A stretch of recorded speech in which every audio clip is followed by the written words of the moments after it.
There's this myth that black people have a higher tolerance for pain. Don't know where that came from. And then also the sad part is a lot of your medical advances came at the behest of a lot of black patients. Unfortunately, a lot of them were not didn't have anesthesia, especially a lot of your women discoveries. A lot of women, underwent a lot of cruel, punishing, torturous medical procedures. So yeah, the medical industry, we kind of know it's not the best for black people. And then the Tuskegee experiment and all other experiments. So this kind of episode kind of resonates with me because especially now it's dealing with black men. So if you watch this series, I mean, it's a cool series, but this particular episode, so in episode 10, David got stabbed and mugged by Ghana. So Ghana's like this guy they've been tracking. Now, in this particular episode, I don't care about Ben. I don't care about Kristen. I don't care about Judy. I only care about David, Harlan, and Nurse Block, a.k.a. Nurse Plague. Okay? So, David got stabbed up.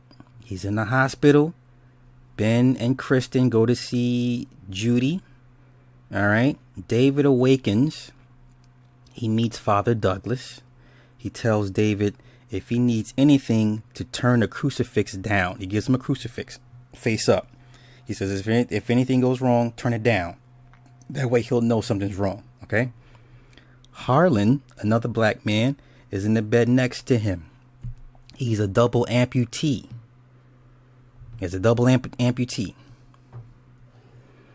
Harlan then wakes up one night to a bad dream.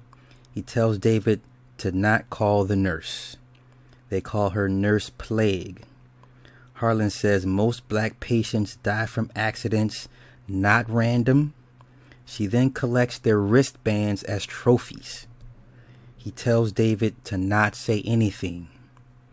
Nurse Plague walks in, and she gives David an epidural for his pain. The next night, before that, Harlan tells David Nurse Block wrote his pain level at a 2. When she asked him, he said his pain level was at a 9. She does that to control their pain meds and keeps them drugged up to keep quiet. Okay?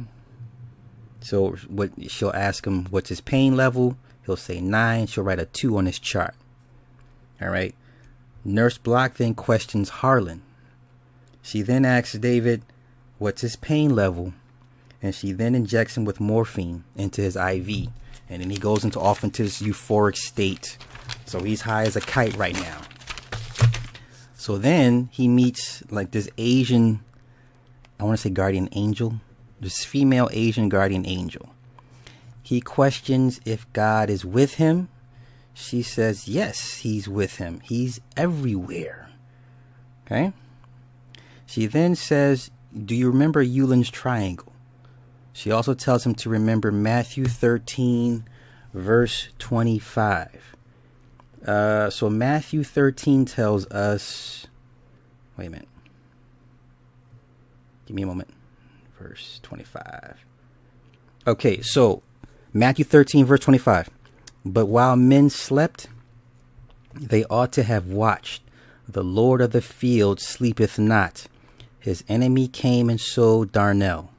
This is very like wheat, and commonly grows among wheat rather than among other grain. So it's like a weed. Okay, but tares or vetches are of the pulse kind and bear no resemblance to wheat. So basically, if we put some spin to this, don't sleep while tending to your garden, because while you sleep, somebody will come plant weeds into your wheat. So what this reminded me of, who remembers Andy Panda? Okay, Andy Panda. Andy Panda had a flower, right? And he loved this little flower. It was a little female flower. And every time Andy Panda would turn his back or go off to do something, this weed would come to the flower and try to choke it to death. Does anybody remember this? Andy Panda. So then Andy Panda would come back and see this weed strangling his flower. And he would have to chase the weed off from killing his flower.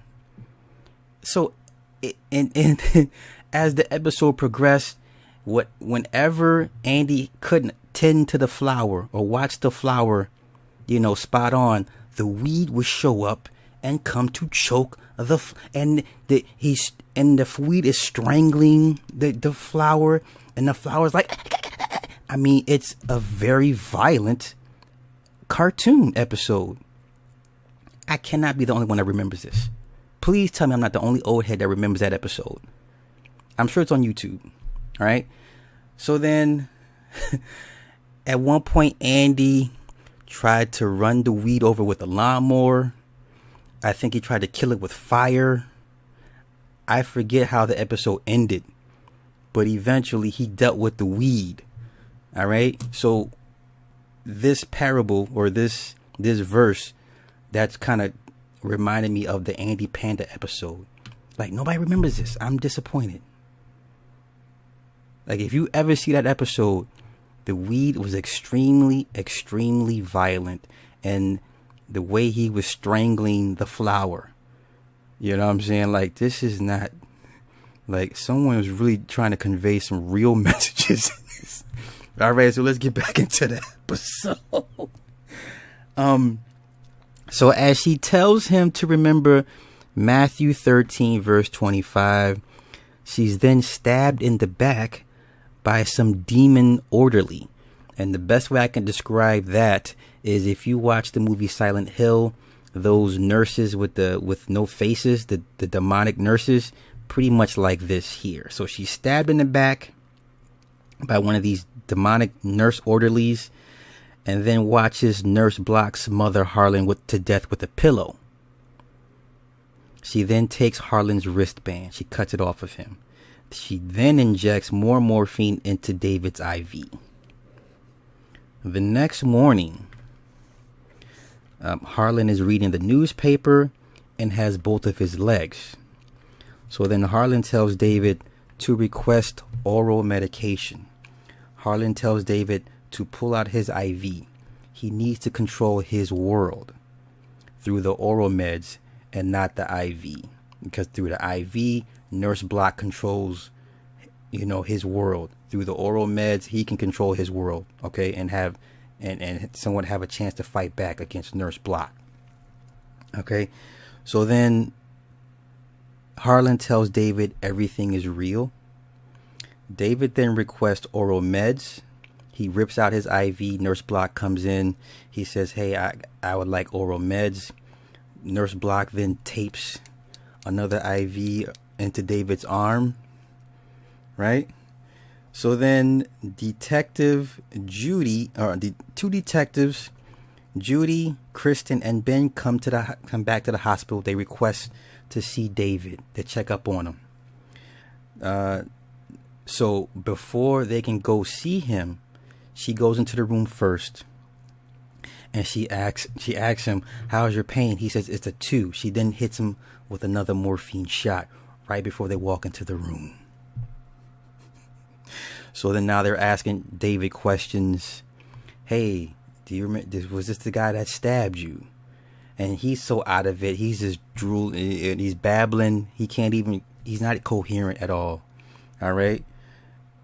So then in his mind, you know how it is in the movies when you're drugged up, but then in their mind, they're like, hey, I can talk. This is what's going on. Help. Okay. But then in reality, he's just like, Arr. So in his mind, he's telling them, yeah, help me. That was him that stabbed me. This nurse is trying to kill me. Help. But then in reality, he can't utter a word. So they're just like, he's out of it. We can't help him. Okay. So then they leave. And after they leave, Nurse Block comes back and hits him again with another morphine shot. God damn. All right. So then, while he's passing out, he attempts to turn over his crucifix that the earlier priest gave him, but it falls to the floor because he's so incoherent and his motor sensory functions are just shot to shit. Okay. The next night, they see a black man being dragged in his hospital bed off by the demon orderlies. They ask what about this one, pointing to David. One of the demons says, no, his skin is too tough. So then they take Harlan instead, followed by Father Douglas.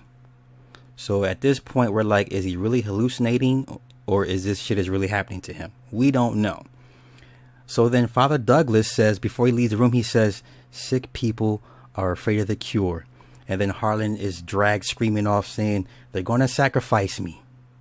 They're going to sacrifice me.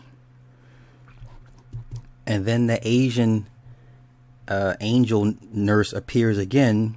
She tells him to wait for the next day for noon. And then a new nurse comes in.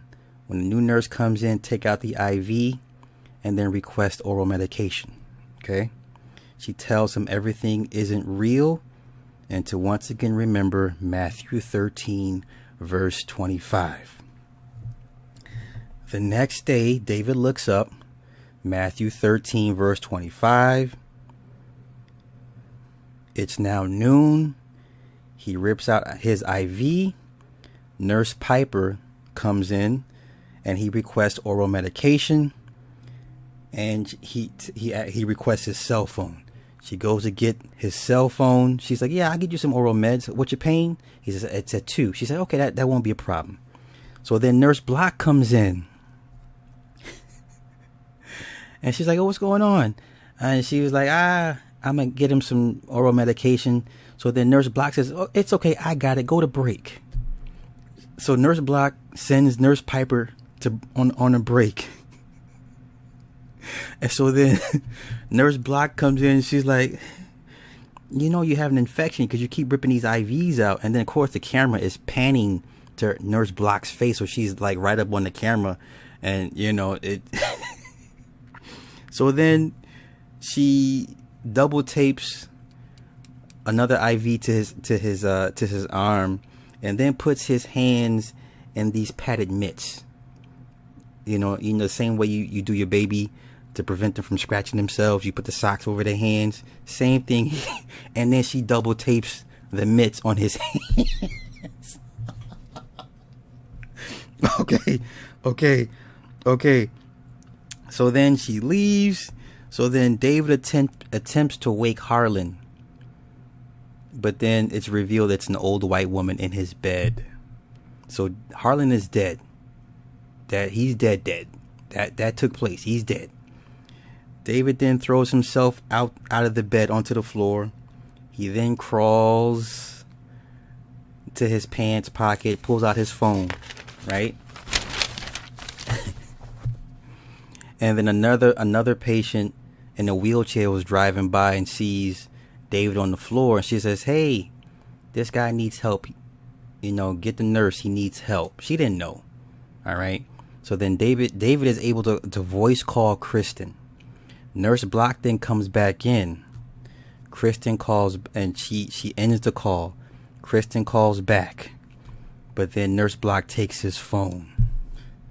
So then David, in a sign of defeat, he rolls over onto his back into a crucifix position. So he's laid out in a crucifix position with a blood trail behind him. Okay. So then Kristen tells Ben and Judy, hey, I'm going back to the hospital because David just called me saying he needed some help. So she races to the hospital. She goes to David's room, and of course David is literally I forget the term catatonic. Okay, David is literally catatonic, looking straight up, and she fakes like he handed her a note, right? So then she walks out the room. Nurse Block follows Kristen. They get to the elevator, And she says, why are you following me? And Nurse Block says, well, David is my patient. He gave you a note. I need to know what it is because, I'm responsible for his care. And she says, you following me told me everything I needed to know. And then she shows her the note, and it was just scribble scrabble on it. So then Nurse Block leaves. Kristen calls Kurt, and then Kurt calls Dr. Boggs, which is David's personal physician.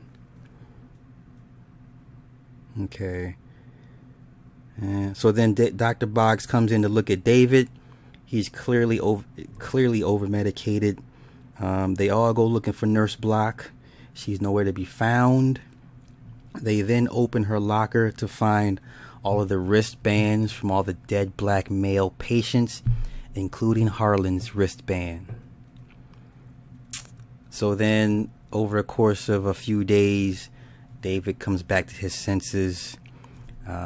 He's able to talk and he's functioning. And then he hands her the Bible verse of Matthew 13, verse 25. Yeah, that was Evil, episode 11, called Room 320. Oh, and then they caught the Ghana guy that stabbed David. It was this other subplot where Ben used virtual reality to locate Ghana's whereabouts because Ghana liked to go online and play as a haunted girl. So Ben had to disguise himself as a girl avatar to get Ghana to let him into his room to triangulate his position in the window to find him. Okay, so that was a subplot I didn't care about.